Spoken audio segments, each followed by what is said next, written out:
Welcome to a special edition of The Wonkhe Show. I'm Rachel Firth, who normally hosts three lovely guests chatting through the latest in HE policy. But don't worry, we'll be back to that next week. But this week we have a little treat for you all. Every week last season on the podcast we delved deep into the sector's past to uncover stories of how things were and how things came to be. With Nottingham Trent's academic registrar Mike Ratcliffe, please enjoy an uninterrupted box set style binge listen of the hidden history of HE. I think one of the things about university history is that we've always had it. We've always been interested in the previous history and what's been going on. So my favourite little bit is the fight between Oxford and Cambridge to be the oldest. So they set off, and the historians know that there's learning happening all over the place, and slowly it coalesces into universities. But we know that Cambridge gets a big shot in the arm when there's a big riot in Oxford, and sufficient students and lecturers go over to Cambridge and get it going. And it's 1209 and it's fine, and off they go. But that sets up a precedent that clearly if people left Oxford to go to Cambridge, then Oxford must be older than Cambridge. But all of the kind of precedence sits on who's the oldest university. So they get to the 17th century, and this isn't enough. So you get this battle between these mad antiquarians as to who can be the oldest university. And they start producing books. So, I mean, it's great, referable stuff. And they start making up quotes in order to guarantee that my university is older than your university. So Oxford kind of kicks off by saying that it was founded by King Alfred. So that puts it about 400 years older than it ought to be. But King Alfred founds it, and they find a quote that a guy sticks into a translation of Asser's Life of Alfred, saying that St Grimble came over to found the University of Oxford. And he just puts it in this edition of the book. And it's completely bogus, but he just shoves it in. So that proves that Oxford is founded around 800. So that makes it nice and old. But then, in a next edition, they decide that that's not enough. So they find an even older quote, and that says that Grimble didn't found it, he reformed it, and that it had been founded 400 years earlier than that by a bunch of Anglo-Saxon saints, and they list all those saints out, and that's all very nice, and so they got a list of these people, and so they're much older, so clearly they managed to push that back. And why is that? Well, Cambridge has meantime gone and found that they've been founded by someone called Canterbury's, and he's been helped by King Arthur. So that pushes them earlier than King Alfred. So they've been founded by King Arthur, and King Arthur's gone and found Athenian philosophers to come over, and he's made his university, and they're much older than Oxford.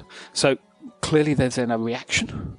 And so Oxford seems to trump the entire thing by coming up with this ruse, and it coalesces with the idea that England must be really old and ancient. It can't just be an accident of successive waves of people invading it. So they were founded by the Trojans, who had escaped the siege of Troy, and they'd sailed around the Mediterranean, and they had arrived, and they'd set up the University of Oxford.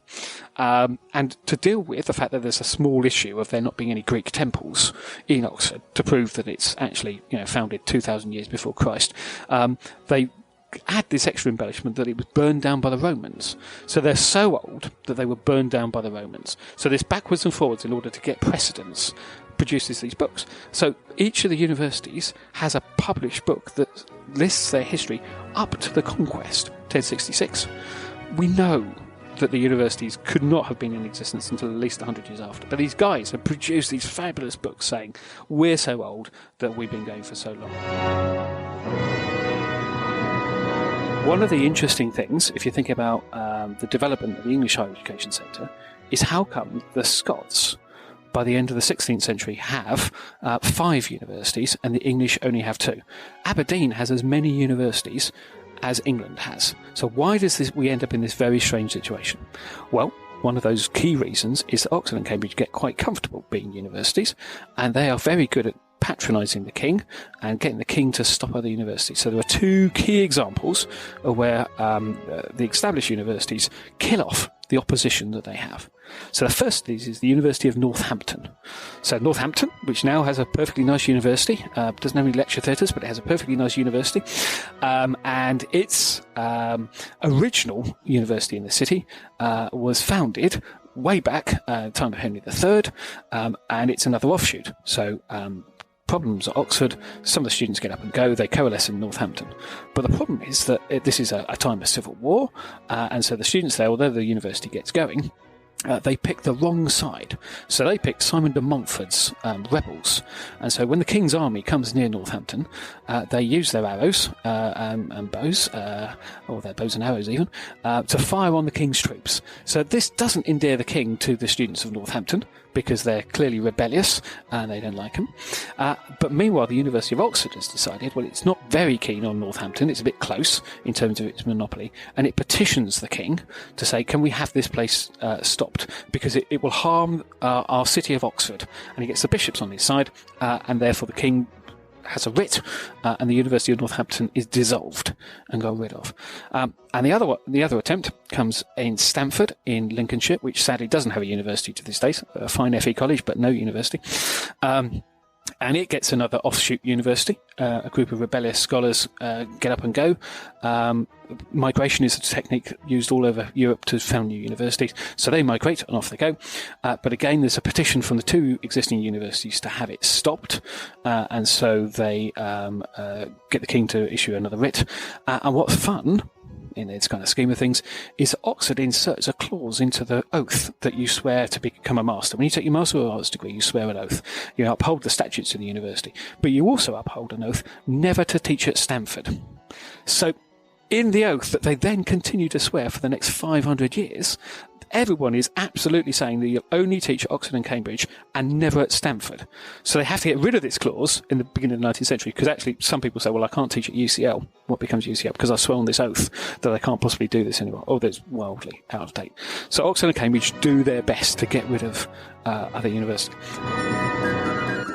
The first European university, the thing that we think of, now there's a debate about whether African and Middle Eastern cities had things that are effectively universities, and they seriously antedate the European university. But the thing that we think of as a university, the Universitas, is a guild, and it's first set up as a guild by a bunch of law students who've gathered in Bologna, and their problems are issues with the townspeople who keep trying to fleece them, but also issues with the people who are teaching them. So the university, the guild of people in that city, is formed of the students. So it's a guild of the students. Universitas means the collection of everybody in a place doing something.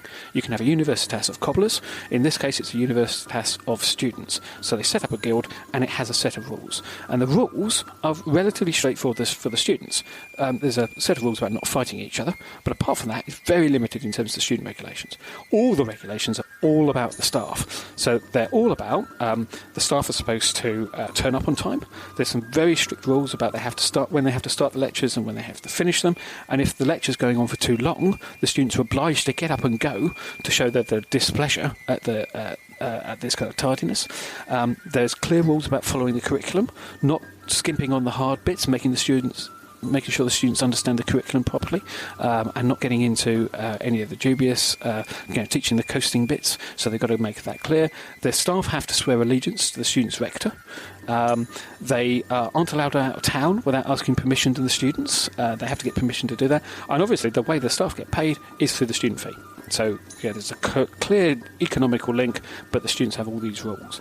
When you get to Northern European universities, they're more theological in focus, and so it's the Bishop's Chancellor who takes charge of organisation, and these become masters universities. So Northern European universities are masters and scholars universities, whereas a group of the Italian and Southern European universities are student universities. So you get this dichotomy of organisational structures. In the 17th century, the big motif is religious intolerance. So the first English university founded after Oxford and Cambridge, and that really gets going, it's in Massachusetts. So a group of English people are having a terrible time with religious oppression, so they sail across the Atlantic, which is not a pleasant experience, and they set up Harvard. They attract some money from Mr. Harvard. He gives them the cash. They set up a college where they can be free. They don't want to send their sons back across the Atlantic to Oxford and Cambridge, where they will get a poor religious experience because they won't get the right kind of religious teaching. They're also a bit nervous about sending them across the Atlantic because this is a very dangerous thing to do. So they set up their own college. So you start with a sense of people having their own religious experience. The English Civil War is full of examples of what happens to English universities. Obviously, in both cases, armies camp out in those cities, so that becomes very problematic. But as you go through, fellows are excluded from each side. So the parliamentarians will come and chuck out all the high church people. Then after the Civil War, the high church people get back and the Puritans are thrown out again. And we go back through these cycles. It comes to a peak under James II because he starts including Catholics into the Protestant universities, and there's a huge one. And there's a strong case for saying that his behaviour in trying to put Catholics into Magdalen College, Oxford, is the tipping point that induces the rebellion against him and ends his reign. So student politics, or getting students into university, could be said. It's a bit tenuous, but there's a sense of, well, hang on a second, this could be a really big problem. So in terms of the religious conflict, you've got a whole setup of this is really complicated stuff. Oxford and Cambridge are the king's universities. They are become religious in flavour, and therefore getting the right people in there who are going to teach the young becomes very important. So you get various bits of what now seem to be absolutely extraordinary legislation that comes in that sets out who should be in these universities and who's allowed. So the first one is the Act of Uniformity in 1662. So for anyone who's keen on the Book of Common Prayer, this is where that comes from. But it says that any head, fellow, chaplain or tutors in any college, hall or house of learning, every public professor and reader of either of the universities has got to sign the declaration and acknowledgement. So they've got to sign up to being a Church of England person. If they don't get a licence from the bishop, they could suffer the fate of 3 months' imprisonment. So, if you don't get the bishop's licence, you can be locked up for 3 months. So this is a really harsh penalty on anyone who's in a position of saying, well, I want to teach, but you'll get locked up for 3 years. So, after we've had the James II experience, and everyone's very keen that Catholics aren't allowed anywhere near universities, and the Test Acts are in place, there's a slight variation on that on William and Mary with the Act of Toleration, which allows dissenters to worship, and they ease off on dissenters, i.e., Baptists and Methodists, are being allowed to teach people at all, and they are allowed effectively to set up what become known in retrospect as dissenting academies. So these are one-man bands to start with. You get a master who will then teach the students. Slowly over time, some of them survive. So someone else takes it over and they get kind of corporate status. And some of them get to be really good. So some of them are probably offering a better education that you could get in Oxford or Cambridge because they're up to date, they believe in teaching science, they're less keen on Aristotle than the Oxford curriculum. So they start to really get going. Now, there's a great project at Queen Mary College looking at dissenting academies, and they reckon there's about 220 of these colleges between the 17th and 19th century. So there's lots of them, and they've tracked something 11,000 students. So these are getting, in total, probably as big as Oxford and Cambridge are themselves. So some of them become really important. But the fact that they build this demand sets the tone for the beginning of the 19th century, and effectively the sense that why are we excluding dissenters? So good Protestants, why are we excluding these people from universities? And it sets the kind of the background for what will become the University of London and University College Cambridge and King's College. So you get a beginning point, you get a kind of sense of we're going to take these things forward. But people, big name people like Joseph Priestley, they come through the dissenting academies. This is the best place in England to get a top-class education. If you want a top-class education otherwise, certainly by the 18th century, you've either got to go to Belgium or you've got to go to Scotland. Because what happens at Oxford and Cambridge is effectively you're joining a hunting club with a lot of booze attached, because there isn't much education going on. And generally there's a sense from scholars that everything is kind of a bit fallen apart by then. But they come right in the end to become the beacons of excellence. So one of the issues du jour is the issue of a commuting university. What are we doing for commuting students? Well, one of the biggest reforms in the 19th century was to set up a commuter university.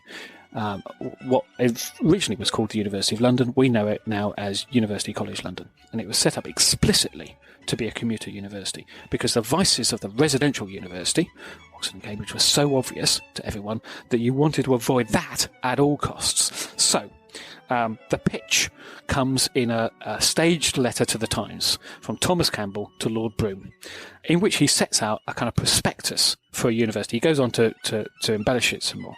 But the prospectus is pretty clear, that there's a group of people who are not being catered for in the higher education sector, and they are the middling rich.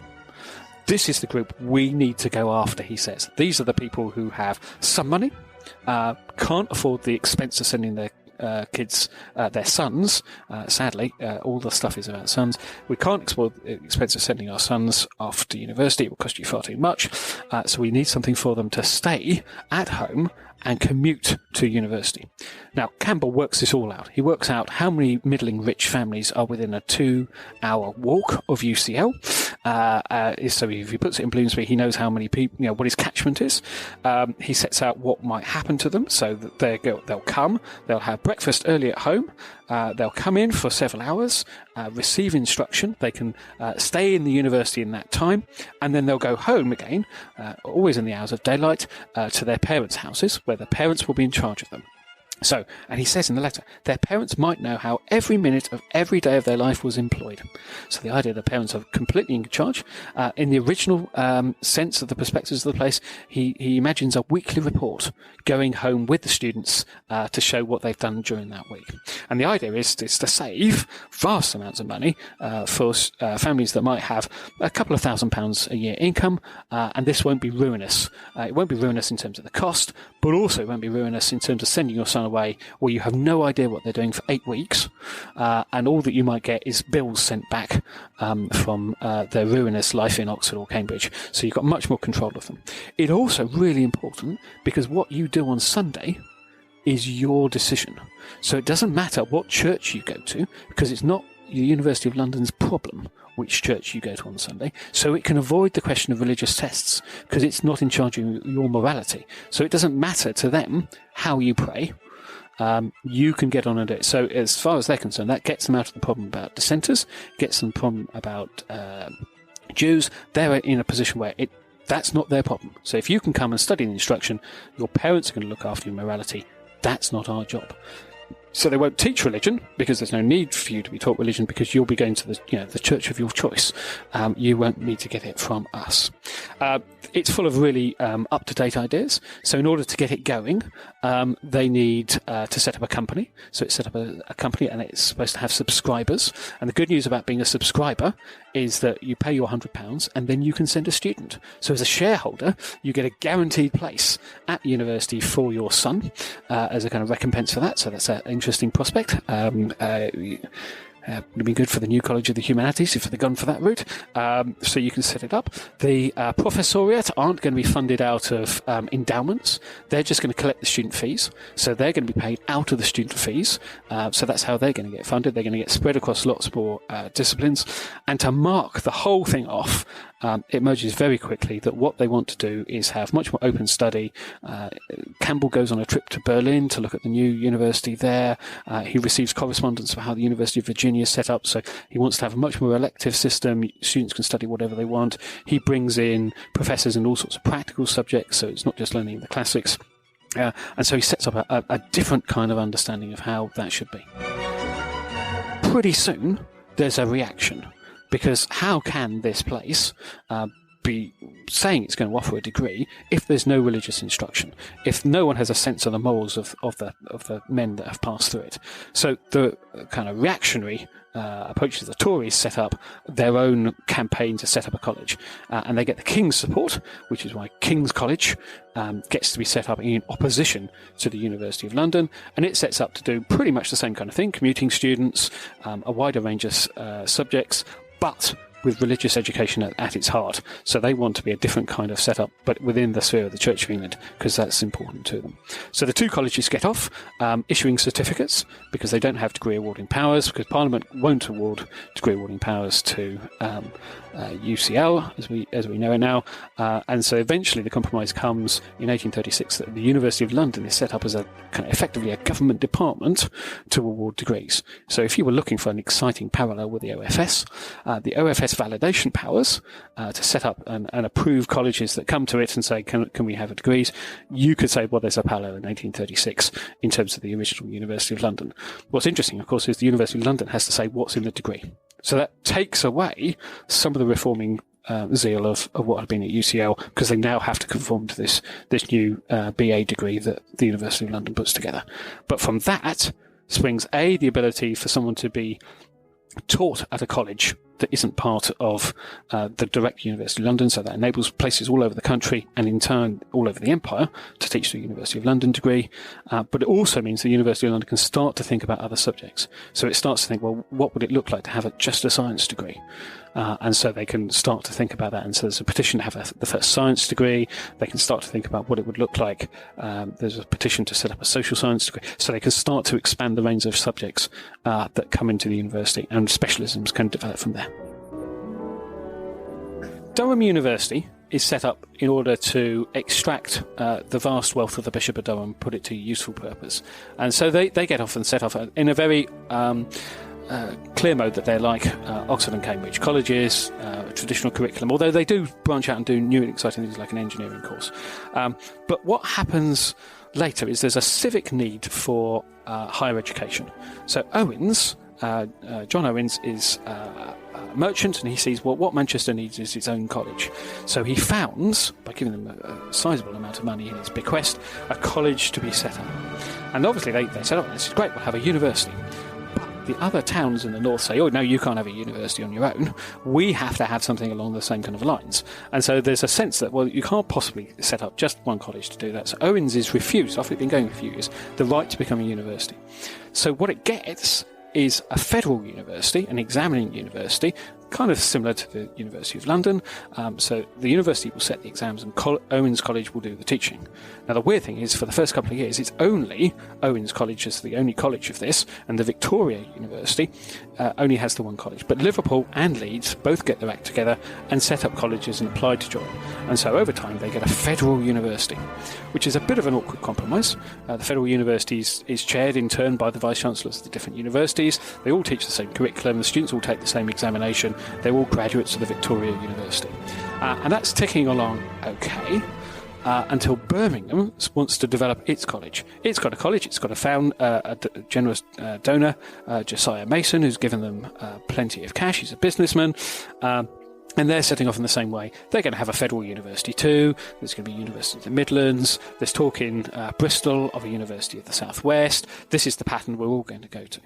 But they, instead of proceeding on their happy path, Joseph Chamberlain becomes the president of Josiah Mason College. Incidentally, he was a business competitor of Josiah Mason, but he becomes president of this college, and part of his big thing for Birmingham is to take this college forward.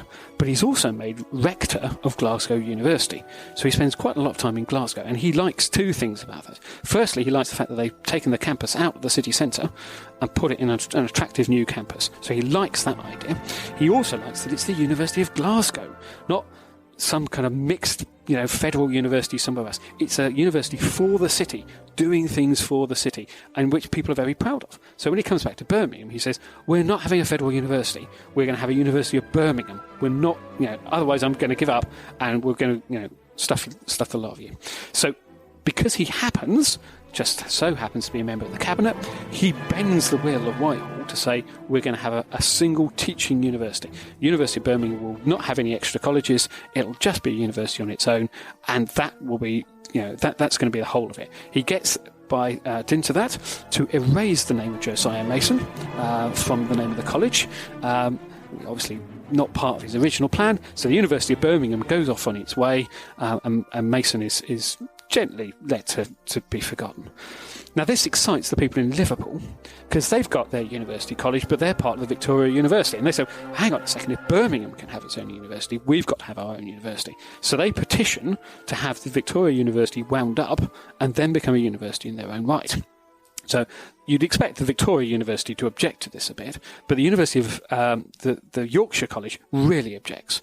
Probably, the speculation is because they're a bit weedy, a bit small, and unlikely to become a university in their own right. So they make a strong objection to the winding up of the Victoria University. So Liverpool's kind of trapped. Manchester Owens College is thinking, well, we could be our own university, that would be quite good. But Leeds is vehemently against. So the Privy Council, who's the only people in charge of universities or education at that time, forms a committee, a really high-powered committee. And the kind of people who go and pitch to this committee are Haldane, who are, famous for all of these other exciting higher education things, Sidney Webb, all sorts of really important reformers think the idea of a teaching university is worth pressing, so they hold this great committee hearing. And the minutes are fabulous, because there's just mad arguments. The people on both sides argue with each other, these senior politicians play out all their arguments. There's some great dialogue as people say, are you bringing standards down by setting up your own university? Oh no, we're not, etc., etc. So at the end of this, the Privy Council agree that Liverpool can be its own university. Manchester can keep the Victoria University, which incidentally is why it was called the Victoria University of Manchester through to its merger with UMIST. But then that leaves Leeds in a slightly complicated position, because Yorkshire College has been arguing that it really believes in federal universities as a way of kind of keeping the thing going. So the Privy Council turn around and say, OK, you can be a federal university. Well done. There's a college in Sheffield that'd like to join you. Now, suddenly the people in Leeds get really cold feet, because they quite now fancy the idea of being their own university and don't really want to have the Firth College people in Sheffield join them in a new federal university. So they get cold feet about this. So they write a charter saying, hello, we'd like to be the Victoria University of Yorkshire, and they send it in. But the Privy Council think, well, hang on a second, if you don't want to play this federal game, you can't be the University of Yorkshire because you don't want to include everybody in Yorkshire in it. So there's a wonderful copy in the records in the National Archives where what they do is they amend the charter by crossing out every mention of Yorkshire and writing Leeds in pen in the copy of the charter and send it back to them saying, you can have this charter, but you're going to be the University of Leeds. You can't be the University of Yorkshire. So it's the beginning of the end of the federal principle. When it comes to it, the universities in the colleges that form the southwest, they're not keen. The final attempt is to set one up in the East Midlands, and so when they lay the foundation stone at the University of Nottingham, there's still a sense in the 20s that they might found an East Midlands university. But Loughborough and Leicester aren't keen. They want to have their own universities eventually, and the federal principle in England dies off. It drags on a bit in Wales until eventually Cardiff wants to pull out, and then the other institutions want to pull out. And the survivor in the UK is the Federal University of London, and all of the excitement about can they be a university with universities in them, which we're looking to find out what happens with the exciting University of London bill making its way through Parliament at the moment. If you were to pitch up at an English university in the middle of the 19th century and asked to see the research facilities, you would be very disappointed, because there were none. Firstly, the universities were mostly concerned with non-experimental sciences, so you wouldn't be shown to any great laboratories. There were some laboratories the students were allowed to do things in, but original research was not, even in the humanities, something that they thought was important. So much so that if you go to the work of Cardinal Newman, his very important lectures on the idea of the university, he's quite dismissive of the idea of generating new knowledge. If the object of a university was scientific and philosophical discovery, I do not see why a university should have students. He's very clear that it's not any of their business. And certainly there are plenty of examples, and Oxford does very well at coming up with these examples of why universities shouldn't do research, they shouldn't do science, this isn't their business. Discovery of knowledge is nothing much to do with them. So one of the great reformers of the University of Oxford is the Master of Balliol, Benjamin Jowett, and he has a great idea that he reforms all sorts of things at university. He's hated by some conservatives, but one of the things he's very clear on is that research is is not the kind of thing that his university should be doing, because it threatened the whole tutorial and examination system, which was making Oxford into the highest of high school for boys.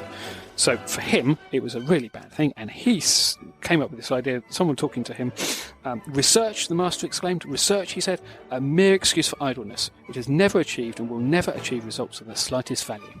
So this is the head of Balliol, very clear that this is not something that should happen. Clearly, there's an ongoing movement. There's what you get is this interaction between the new universities, places like Manchester, who start to borrow the apparatus of the research university, which is developed in the US and developed from Germany, and they work out that actually useful knowledge is useful to the locale, but actually is generating new things. So they both do what we might think of as applied, but also basic research. So you start to get a development. Cambridge sets up the Cavendish Laboratory in 1874 and gets an extraordinary range of people who come. Nobel Prizes developed very quickly. The fundamentals of the universe are understood by people at Cambridge. This idea that we should advance knowledge is now seen as something that we should get on to do. There's an association with Lord Kelvin, who's at Glasgow University for an extraordinary amount of time, but this is a man who perfects underwater cables, who does temperature, who does all sorts of things, polyglot of thinking about what a university should be doing, discovering things. But in other places, this is still seen as definitely a bad idea, and it only really finally gets cemented after the First World War, when the useful knowledge that universities have contributed towards the war is actually seen by both government and by society as something that is worth reflecting. And it certainly wins the argument finally in Oxford that university research is the kind of thing that they should be doing, and they start to set up the major facilities that they have, and it really kicks on from there. Next up, more stories to be used at dinner parties and upcoming family gatherings. But before we listen to more of Mike's wonderful tales, I want to tell you about our new Wonkhe Plus subscription, giving you even more essential HE policy insight and access to extra Wonkhe benefits. Along with the Wonkhe Daily delivered to your inbox at 8 a.m. every day, you'll get access to the Termly briefing, an horizon scan and sense check about everything happening in HE policy, ideal for those who can't follow every twist and daily turn. And as a Plus subscriber, you get exclusive free access to our monthly event, Wonkhe Live, so you can keep up to date on all the moving and shaking in HE policy in person with Team Wonkhe and experts from across the sector.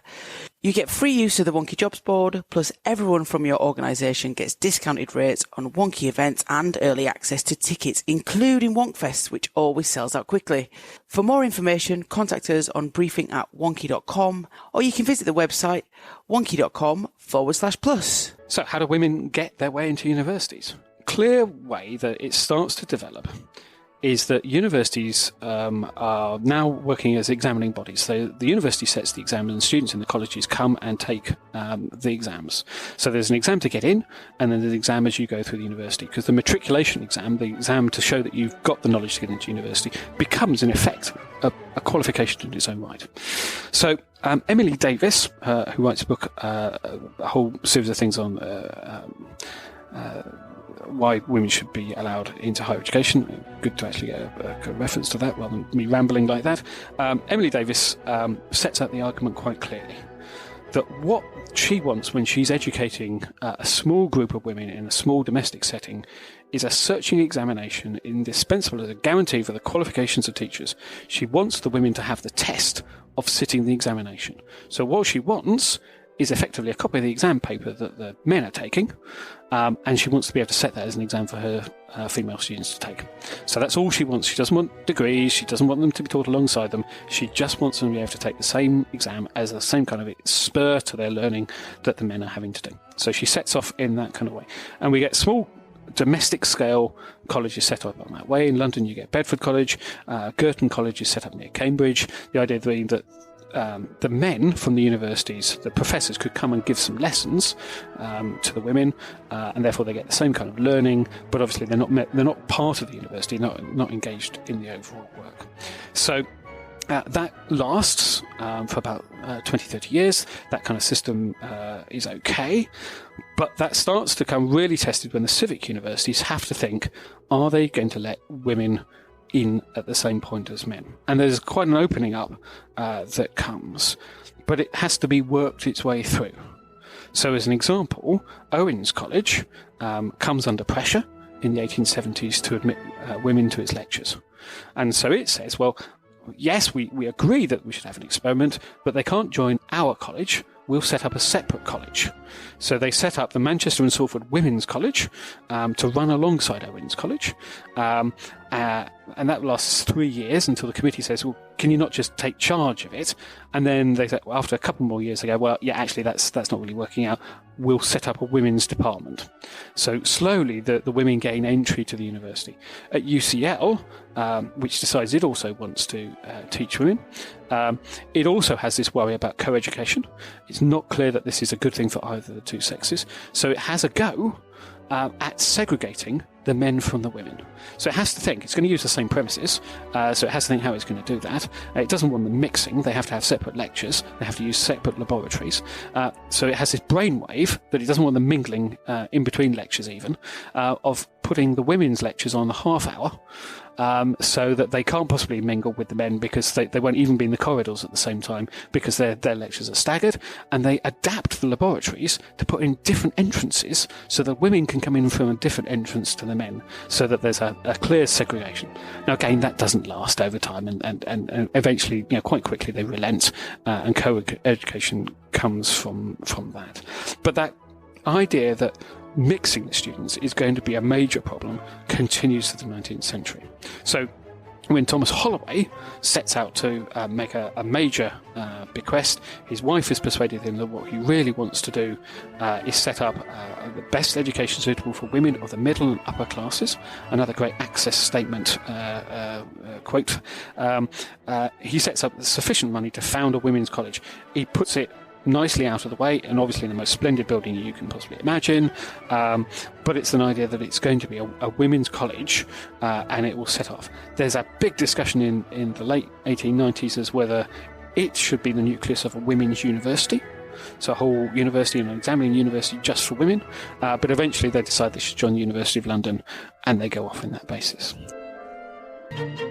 So Oxford and Cambridge have now got these colleges nearby which are educating people in the same curriculum, but they are not members of the university. So they've got this kind of beginning of a mingling, because Oxford and Cambridge is full of independent colleges, so you could put a women's college in either of those two cities, and it can educate people to the same thing. They can go, eventually they're allowed access to the same lectures, but they have to work out what to do. So the Cambridge solution, which comes after a lot of agitation from progressive academic staff to say, well, we should have women as members of the university, but a lot of reaction from what you have to call the reactionary clergy, who are all members of the university and have the right to vote on any university statute, who can come back by train to vote down any clauses that might look like that women might be allowed in. And there's a big celebration when they vote down the clause that women should be admitted to the university. There's a great picture of it, of a huge throng outside King's College, and men celebrating the fact that they've kept women out of the university. They have an effigy of a woman on a bike. She's wearing bloomers because they're worried that women are going to be riding around Cambridge in their bloomers. The whole place is going to change, and they get so excitable that they go out to one of the women's colleges and rattle the gates so violently that women are scared inside that the violence is going to be done to them. So they get very overexcited. So what they end up with is this wonderful, if you're part of this internal thing, compromise, whereby the women can take the exams, continue to take the exams, and they can be admitted as students, but they can't become members of the university by getting the degree. So they get to know how well they did in the exam, but they don't get the BA or MA degree, and they're not allowed to do that. Now, unfortunately, because Cambridge has this big reaction against it, they don't try during the interwar years to overturn it, or that it gets put back. So it's only in 1948 that the University of Cambridge admits its first woman graduate, who is an honorary graduate. Queen Elizabeth is admitted as the first woman graduate at the University of Cambridge. So a huge amount of tussle about this. So Cambridge has a very strict list system in terms of its thing. So women knew that they were best in their year at the subject, but didn't get the degree. So obviously things are much, much better now. Everything is solved. There's no problems at all, and that's all fine. There's obviously a series of gradations about Oxford colleges becoming mixed, about the ability of women to become academic staff. So we better and better and better. But if you think how many, we're dealing with a generation that was alive in 1948, this is a generation that women could not graduate at one of our universities until after that point. So one of the questions that arises from educating women is, should they have a special curriculum for women? Should they be doing the same as men? What's going to be happening? Though you have to put this in context. It's very important not to take historical things out of context and laugh at people in the past.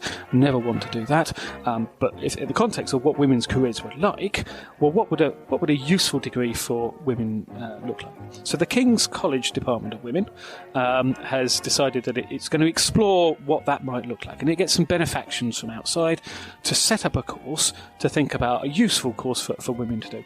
And they settled on household and social science as the model that they should take forward. So they start to develop a course in this. Now this quite quickly becomes quite an important part of the college, and they transfer back to King's the English and history and other kinds of subjects, and leaving the college to really concentrate on household and social science. Now in its heyday, you can get a proper BSc degree from the University of London in household and social science, in which you learn organic and physical chemistry, general biology, applied chemistry, bacteriology, household work, special household work, institutional management, and the tests that come with this are just wonderful. So what you get is you get this lovely publication of exam papers. So you get a sense of what people should be doing. So the exam paper from 1921 talks about what should you do for economic biology. And the question is, give an account of the habits and life history of the itch mite.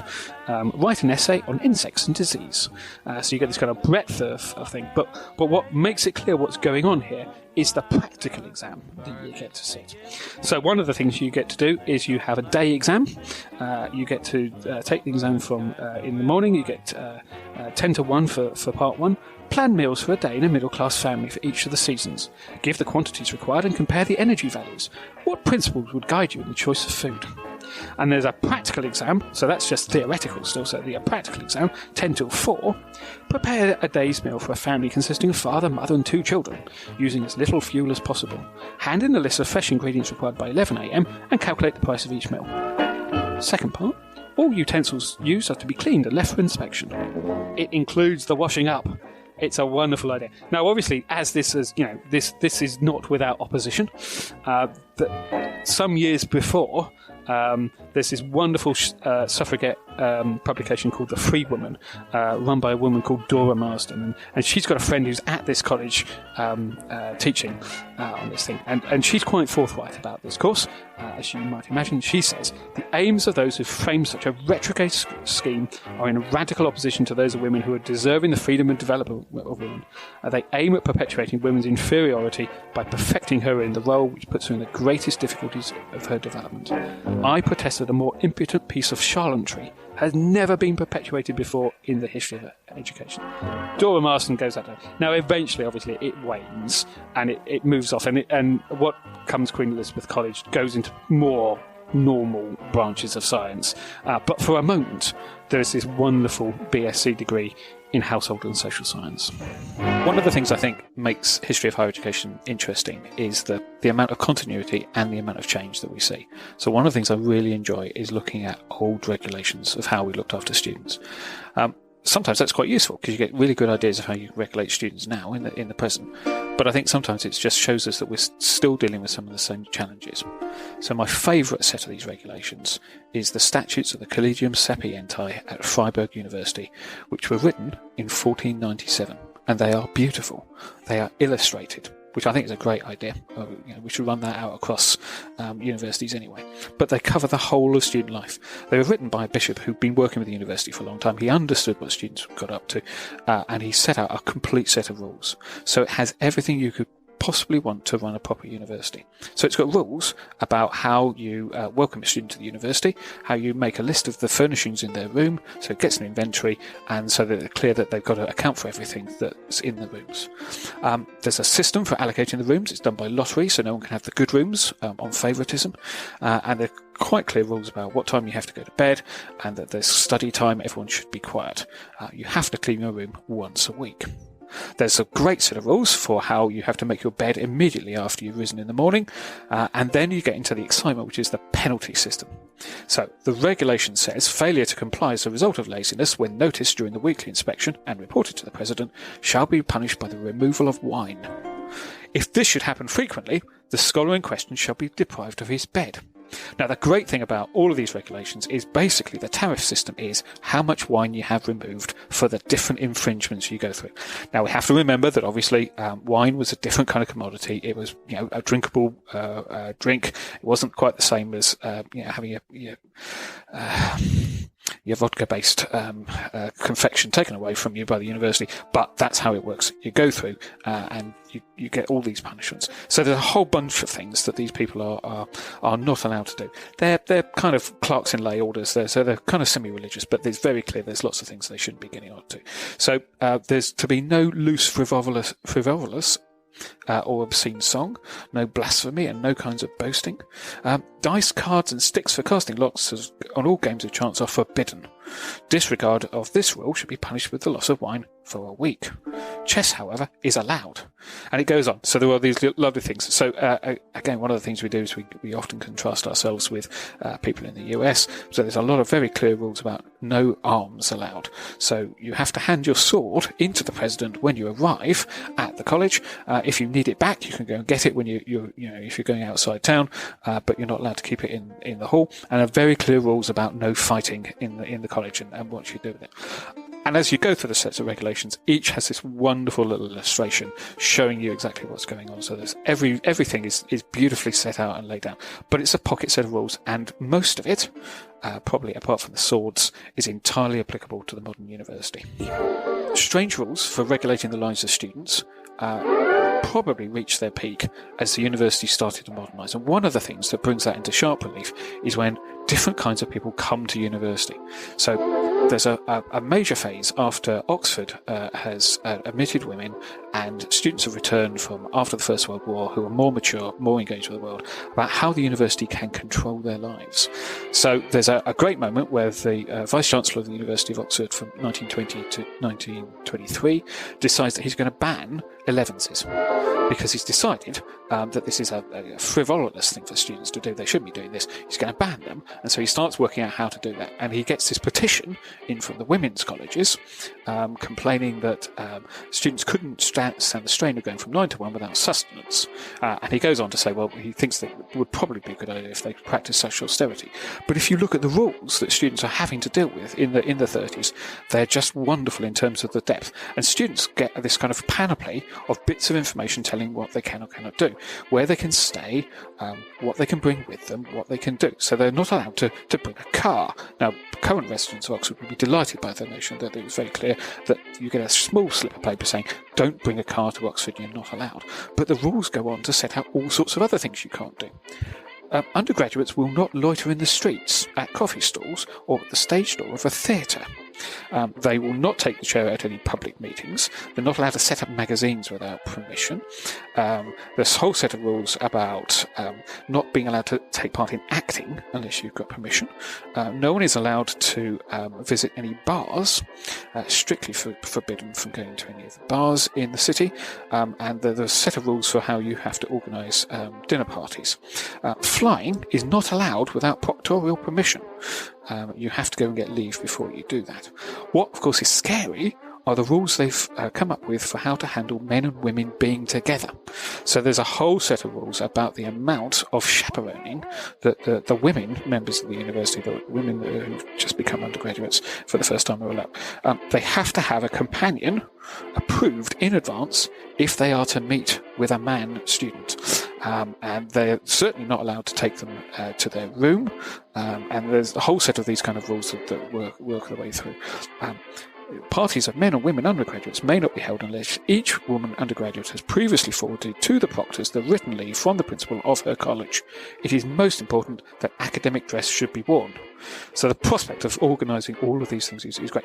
Now, I thoroughly recommend Jane Robinson's Blue Stockings books, because it charts out how people actually were quietly breaking all these rules and living with them, and that not all of them were actually enforced. But there's a real tension here about how the university has decided that it is looking after people. Now, we've seen off a minister who was excited about the notion of in loco parentis. And for those of us who looked at this kind of rule, this is what in loco parentis meant, this kind of controlling of students' lives. And I think we should be very glad that we're not trying to do that now. The English didn't use state power to set up universities. It's one of the curious things that very few occasions have the English actually used state power to set up a university. They've always bubbled up through local endeavour or through benevolence. But there is an occasion, or two key occasions, when the English have used state authority to set up universities. But they're both in Ireland. So, although there was an abortive attempt to set up a university in Dublin in the Middle Ages, the key occasion comes when Elizabeth accedes to a set of rules that it would be a good idea to have a Protestant university in Dublin. And the reason for that is set out in her charter to that. The idea is that knowledge and civility might be increased by the instruction of our people there, whereof many have usually heretofore used to travel into France, Italy and Spain to get learning in such foreign universities. And this is the reason why they want to have their own university, because they have been infected with popery and other ill qualities, and so become evil subjects. So Trinity College Dublin is set up with the idea of stopping the Irish becoming evil subjects. Now, I'm not sure how that goes necessarily, but it becomes a Protestant bastion, and therefore they continue on their way, shunned by the Catholics. The Irish bishops refuse to let their students go there, and so there's a gap in terms of education available to people in Ireland. And this all comes to a head in 1845, where two different but very contentious government acts take place. The first is that Robert Peel decides to extend the amount of money he's going to award to Maynooth College. So Maynooth College is a Catholic seminary. It's now developed into a multifunctional university. But the notion of giving state money to train Catholic priests is an anathema. Seriously splits the government, causes huge rows. The pamphleteers go crazy. There are long debates in Parliament about it. But it really comes to the heart of should the government be supporting Catholics? And there's a lot of rather nasty business. And Peel describes the clamour against the Maynooth Bill as the most senseless and atrocious display of calumny, hatred, bigotry and bad feeling which ever disgraced any country. Obviously he didn't have to deal with Brexit, but there we go. So there's a sense of the disgrace, the real problem about setting up money to educate Catholics. The other thing he tries in 1845 is to set up a range of government-run colleges. So these, which he has the idea that they'll be set up around the country. There's a bit of a clamour as to which towns get them on, but eventually they're set up in Cork, Galway and Belfast. These are godless colleges in the model of University College London. There's no religious instruction allowed in them. They're very clear that they've got to be done. There's a weird moment that all of the architects chosen all copy Oxford buildings in order to build them. So Queen's in particular gets a copy of Magdalen College Tower, so they build them in a very Oxford kind of a way. But there's still a problem that because they're now godless colleges, they're not teaching religion, the Irish Catholics still refuse to send their students to these institutions. So you end up with this problem that there's now disagreement as to whether or not an Irish Catholic student could go to a university and be taught by a Protestant, and vice versa. So there's this, you couldn't possibly talk. Peel again comes to this point that how can this be sensible? How can we say that it would be sensible for us to object to an anatomy being taught by Roman Catholics to Protestants or vice versa? What a strange situation that is. The Irish bishops are sufficiently concerned by this that they decide to set up their own university. So what they do is sensibly invite John Henry Newman to come across.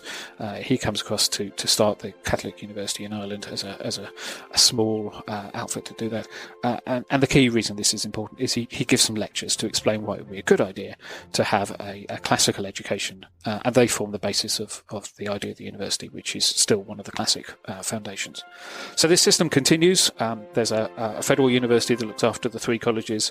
It mutates into a royal university, which allows religious heritage institutions in 1880 to join it. So that allows the Catholic University in Maynooth and Magee College in Derry to join, and it moves on that way.